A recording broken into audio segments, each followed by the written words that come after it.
کیا کوئی شخص مرنے سے پہلے اپنے لیے کلمے پڑھ کر آخرت کے لیے ذخیرہ کر سکتا ہے؟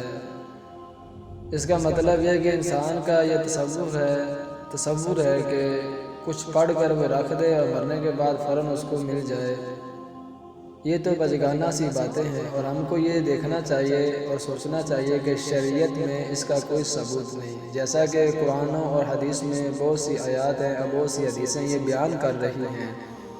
کہ جیسے ہی آپ کوئی لفظ منہ سے نکالتے ہیں تو فوراً ایک فرشتہ اس کو لکھ لیتا ہے، اور وہ آپ کے نامہ اعمال میں وہ چیز لکھ لی جاتی ہے۔ اس کا ثواب اگر وہ بدلہ ہے تو وہ مرتب ہو جاتا ہے۔ ایسا نہیں ہے کہ آپ کچھ پڑھ کر رکھ دیں اور وہ متعلق ایک سائڈ پہ رکھ دیا جائے اور بعد میں آپ کو ملے، ایسا نہیں ہے۔ ہاں، وہ مل سکتا ہے، جو لوگ زندہ ہیں وہ آپ کو اصالہ ثواب کریں، وہ آپ تک پہنچ جائے گا۔ تو اپنا اعمال کہیں محفوظ نہیں کر سکتے، بلکہ وہ فوراً آپ کے نامہ اعمال میں وہ کام، وہ نیکی، وہ عمل لکھ دیا جاتا ہے جو ہم کرتے ہیں، جیسا کہ اللہ تعالیٰ نے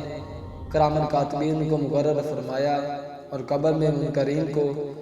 اور دنیا کے اوپر ظاہری زندگی میں ہم جو کرتے ہیں وہ کرام کاتبین لکھتے ہیں، اور جب ہم انسان مر جاتا ہے تو قبر میں جو امتحانات لیتے ہیں، سوال و جواب ہوتے ہیں، وہ منکرین لیتے ہیں۔ دعا ہے کہ اللہ تعالیٰ عمل کی توفیق عطا فرمائے۔